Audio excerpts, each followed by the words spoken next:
ஊழல்லாம் ஒன்று இல்லைங்க. இதெல்லாம் ரொம்ப சாதாரணங்க.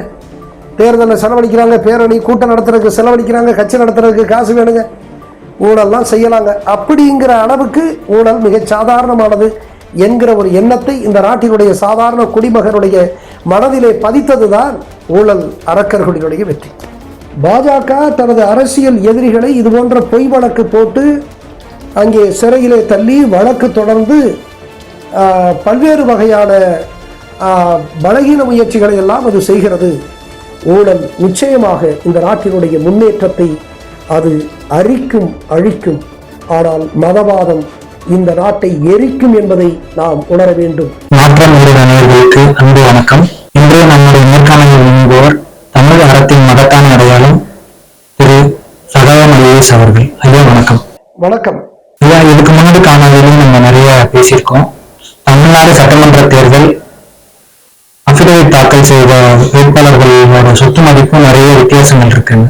அதை தொடர்ந்து இன்று உதயநிதி ஸ்டாலின் திரு திமுகவை சேர்ந்த உதயநிதி ஸ்டாலின் அவர்களுடைய தற்போது 2026 வேட்புமனு தாக்கலையும் இதுக்கு முன்னாடி சட்டமன்ற தேர்தல் நடந்த 2021 வேட்புமனு தாக்கலையும் ஒப்பிட்டு பார்க்கும்போது நிறைய வித்தியாசங்கள் இருக்கிறதா ஒரு பொதுநல வழக்கு உயர்நீதிமன்றத்தில் தாக்கல் செய்திருக்காங்க.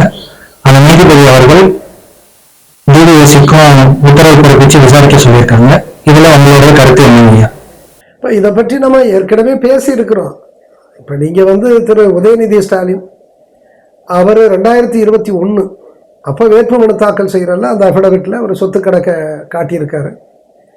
இன்றைக்கு 2026 இப்போ வேட்புமனு தாக்கல் அந்த அஃபிடவிட்டில் அவர் காட்டக்கூடிய சொத்துக்கு வேறுபாடு இருக்கிறது. அதை ஒட்டி விமர்சனங்கள் எழுந்திருக்கிற இந்த வழக்கு தொடுக்கக்கூடிய அளவிற்கு சென்றிருக்குங்கிற மாதிரி நீங்கள் சொல்கிறீங்க. இது எதை சொல்கிறது?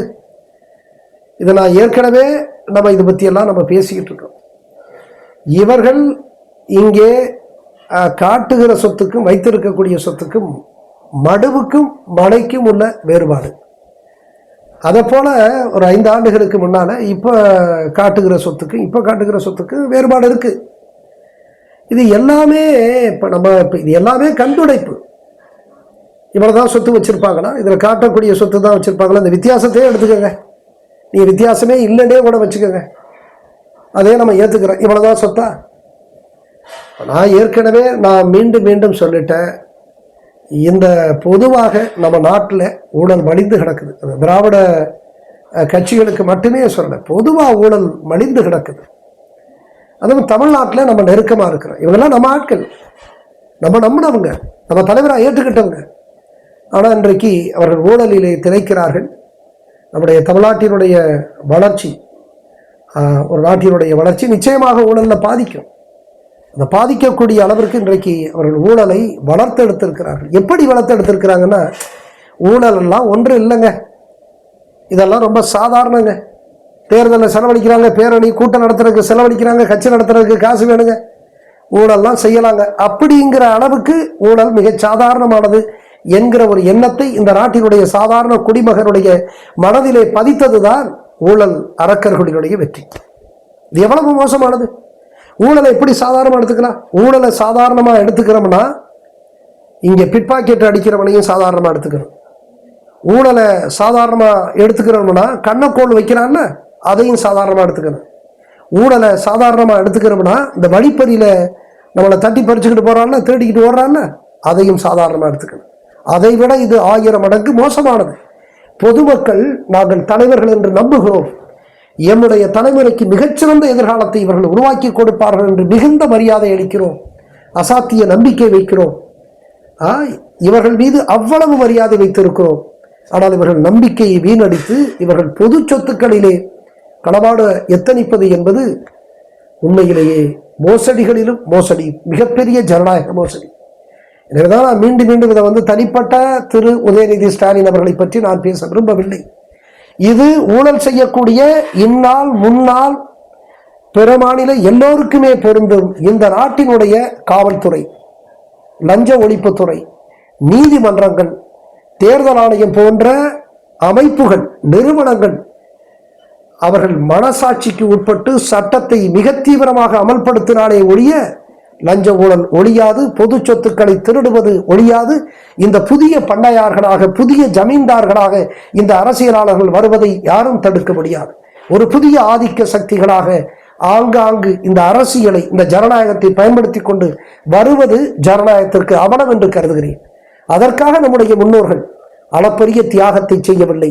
அதற்காக அவர்கள் இப்படி இரத்தம் சிந்தி அவர்கள் அந்த வெஞ்சிறையிலே அவர்கள் வாடி சுதந்திரத்தை நமக்கு பெற்றுக் கொடுக்கவில்லை. அவர்கள் கண்ட கனவெல்லாம் நாம் வெள்ளைக்காரர்களை விரட்டிவிட்டால், இந்த அடிமைத்தலையை அறுத்தறிந்து விட்டால், சுதந்திர ஒளியை என் தேசம், என் மக்கள் அவர்கள் காணத் தொடங்கிவிட்டால், சுதந்திரம் பெற்றதற்கு பிறகு சுபிச்சம். இந்த வளம் ஒரு சாதாரண எளிய மனிதன், கடைக்கோடியில் இருக்கக்கூடிய மனிதன் கூட வளமான வாழ்க்கைக்கு அவன் சொந்தக்காரன் ஆவான் என்றுதான் நம்முடைய முன்னோர்கள், அது பகத்சிங்காக இருக்கட்டும், நேதாஜியாக இருக்கட்டும், காந்திஜியாக இருக்கட்டும், அம்பேத்கராக இருக்கட்டும், வஉசியாக இருக்கட்டும், அத்தனை பேரும் கனவு கண்டார்கள். அதற்காகத்தான் அவர்கள் அளப்பரிய தியாகத்தை செய்தார்கள். ஆனால் இன்றைக்கு நிலைமை வேறு. எனவே நான் மீண்டும் மீண்டும் சொல்லுகிறேன், இந்திய தேர்தல் ஆணையம் தேவையானால் சட்ட திருத்தங்களை கொண்டு வந்து இந்த கட்சிகள் அவர்கள் இந்த ஜனநாயகத்தின் வழியே, சட்டத்தின் வழியே பெரும் சொத்துக்களை குவிப்பது, ஊழல் செய்வதெல்லாம் தடுப்பதற்கான வழிகளை உருவாக்கவில்லை என்று சொன்னால், இந்த நிறுவனங்கள் எல்லாம் அர்த்தமற்ற பொம்மை நிறுவனங்களாகத்தான் மக்கள் கருதுவார்கள். இவை எல்லாவற்றிற்கும் விடை என்பது பொதுமக்களினுடைய விழிப்புணர்வில் தான் இருக்கிறது. எனவே நான் கேட்டுக்கொள்கிறேன், தமிழக பெருமக்களே, சிந்திக்க தெரிந்தவர்களே, என் தமிழ்நாட்டினுடைய இளைஞர்களே, நீங்கள் விழிப்போடு இருந்தால் இத்தகைய ஊழல் கலாச்சாரத்தை முடிவுக்கு கொண்டு வந்துவிட முடியும் என்று நான் நம்புகிறேன். டெல்லி முன்னாள் முதல்வர் திரு அரவிந்த் கெஜ்ரிவால் அவர்கள் தொடர்புடைய மதுபான ஊழல் வழக்கில் விசாரிக்கும் உயர்நீதிமன்ற நீதிபதி திருமதி சொர்ணகாந்த சர்மா அவர்களை RSS பிஜேபி கூட்டணியில் கலந்து கொண்டதற்காக நேர்மையான விசாரணை நடைபெறாது என்று விலகச் சொல்லி அரவிந்த் கெஜ்ரிவால் அவர்களே வாதாடி இருக்கிறார். அதை பற்றின கருத்து என்னங்கய்யா? நீங்க சொல்ற இந்த வழக்கு அரவிந்த் கெஜ்ரிவால், ஆம் ஆத்மி கட்சியினுடைய முதல்வராக இருந்த அரவிந்த் கெஜ்ரிவால் அவர் எடுத்த அந்த மதுபான கொள்கை முடிவு, அந்த முடிவினுடைய அடிப்படையில் இடி சிபிஐ அவர் மீது குற்றச்சாட்டுக்களை ஏற்படுத்தி அவர் ஊழல் செய்திருக்கிறார் என்று சொல்லி கைது செய்து நீண்ட நாட்கள் அவர் டெல்லி திகார் சிறையில் இருக்கக்கூடிய ஒரு சூழல். அதற்கு பிறகு வழக்கு தொடரப்பட்டு அந்த வழக்கினுடைய முடிவிலே ட்ரையல் கோர்ட் இன்றைக்கு அவர் குற்றமற்றவர், அவர் மீது சுமத்தப்பட்ட அந்த குற்றச்சாட்டுக்கள் எந்த ஆதாரமும் இல்லை என்கின்ற அளவிற்கு குற்றமற்றவராக அவரை விடுவித்திருக்கிறது. இப்போ இந்த நிலையில் இந்த மேல்முறையீட்டுக்காக டெல்லி உயர்நீதிமன்றத்தில் இந்த வழக்கு எடுத்துக்கொள்ளப்பட்டு இடி சிபிஐ மேல்முறையீட்டு வழக்காக தொடர்ந்து அது உடனடியாக எடுத்துக்கொள்ளப்பட்டு அந்த வழக்கில் டெல்லியினுடைய முன்னாள் முதல்வர் திரு அரவிந்த் கெஜ்ரிவால்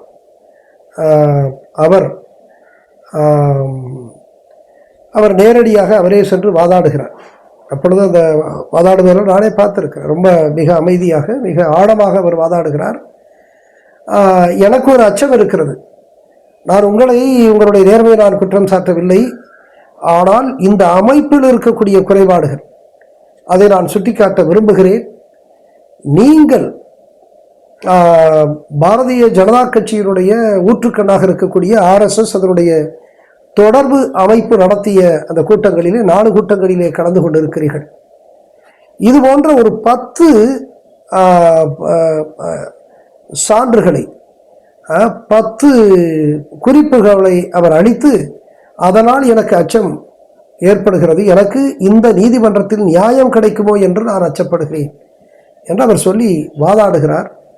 உண்மையிலேயே பாராட்டுக்குரிய வாதம் அது.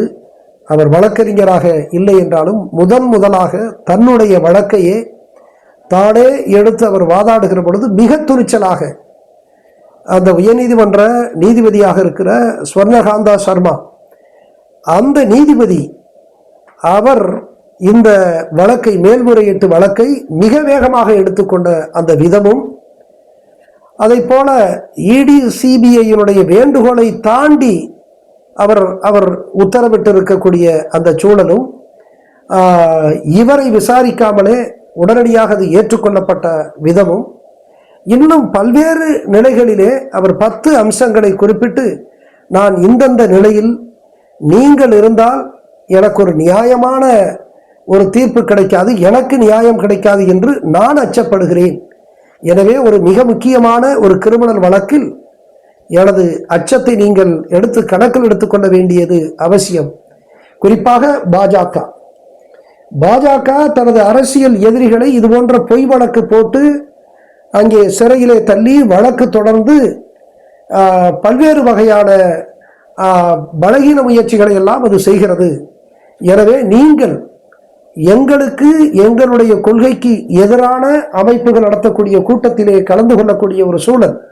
எனவே RSSனுடைய அந்த கொள்கை, அதற்கு எதிராக நான் நிற்கிறேன்.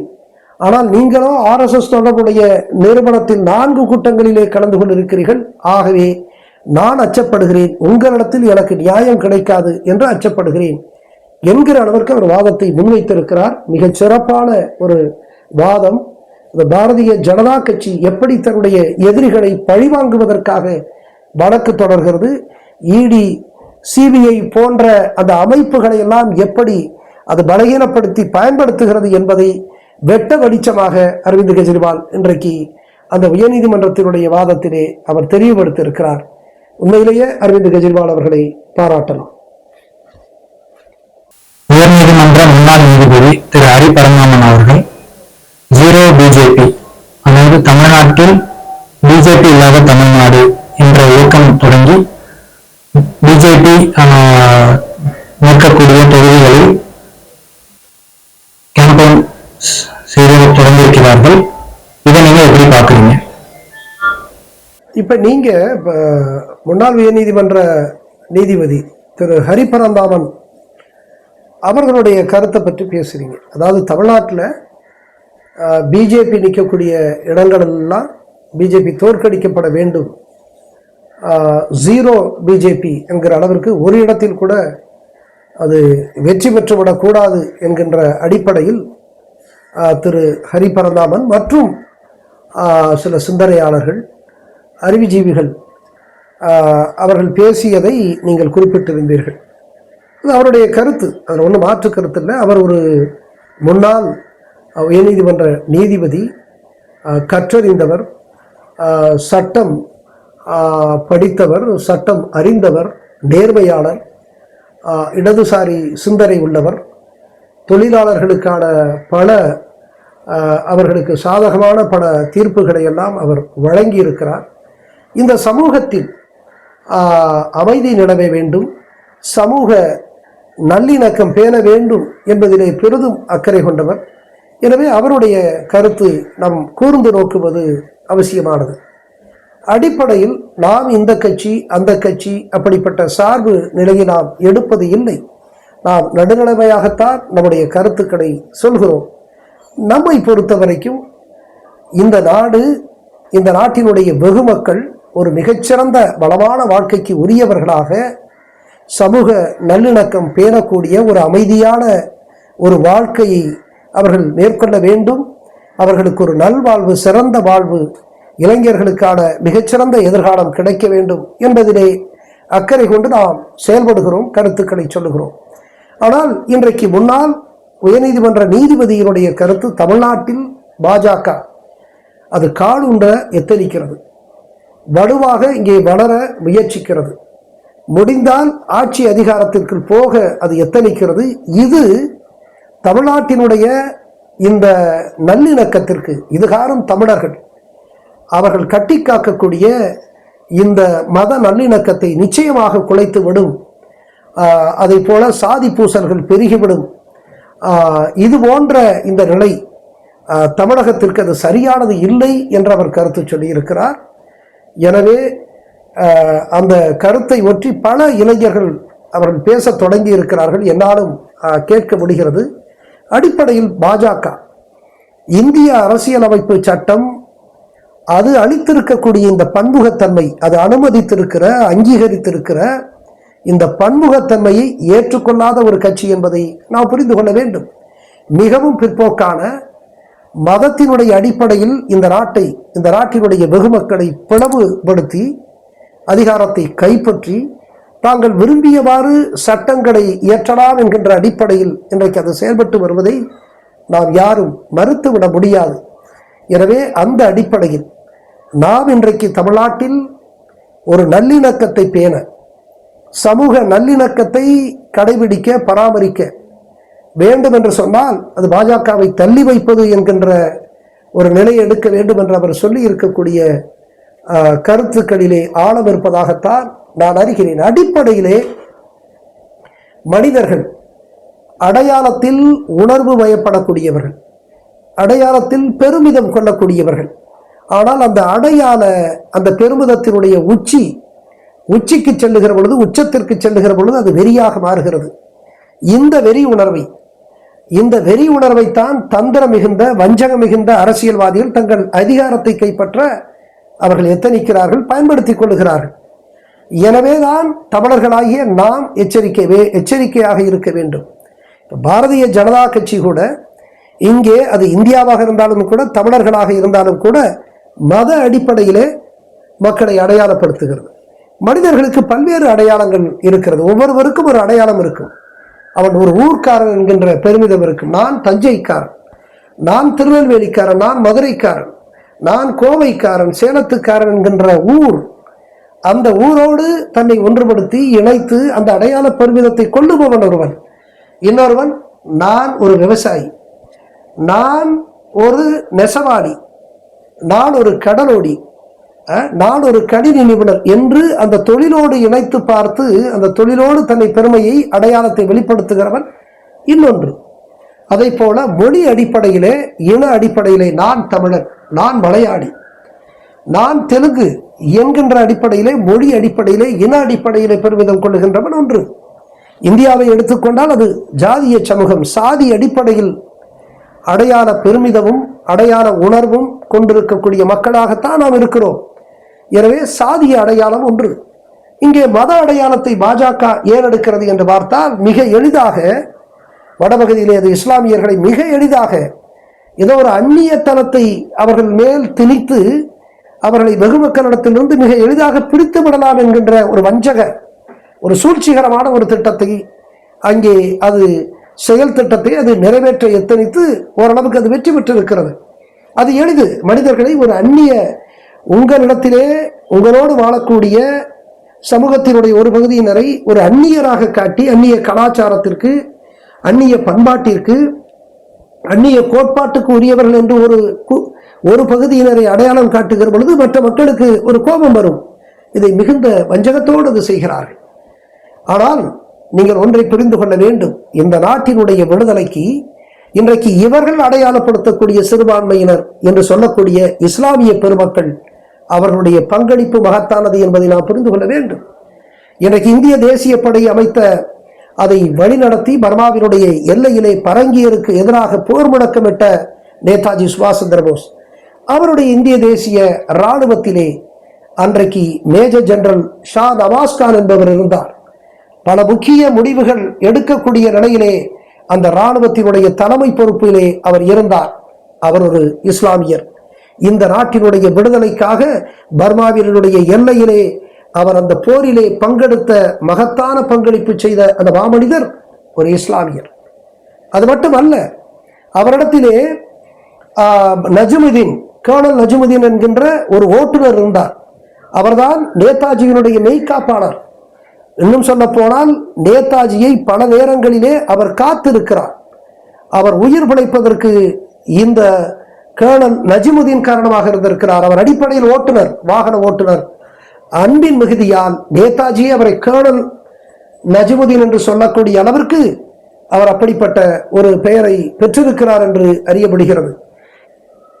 இன்றும் உங்களுடைய தகவலுக்காக சொல்லுகிறேன், இந்திய தேசிய இராணுவத்தினுடைய மகத்தான தலைவராக இருந்த நேதாஜியினுடைய நேர்முக செயலராக இருந்தவர் அபிட் ஹாசன், ஒரு இஸ்லாமியர்.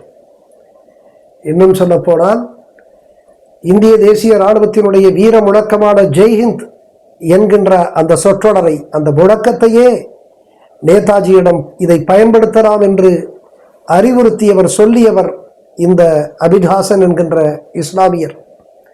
இன்னும் சொல்லப்போனால் கர்னல்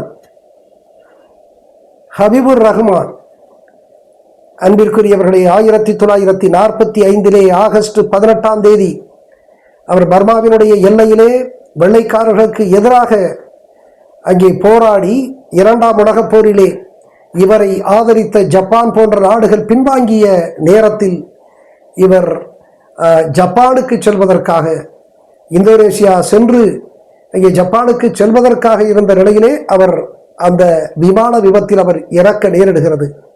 அன்பிற்குரியவர்களே, மகத்தான இந்த நாட்டின் ஒப்பற்ற தலைவராக விளங்கிய நேதாஜி சுபாஷ் சந்திர போஸ் அவர் இந்த நாட்டினுடைய விடுதலைக்காக களத்தில் நின்று அவர் இறப்பதற்கு முன்பாக அவரோடு கடைசியாக இருந்தவர்தான் கர்னல் ஹபீபுர் ரஹ்மான். எனவே அன்பிற்குரியவர்களே, இந்த நாட்டினுடைய மகத்தான விடுதலைக்கு மாபெரும் பங்களிப்பு செய்தவர்கள் இஸ்லாமிய சகோதரர்கள்.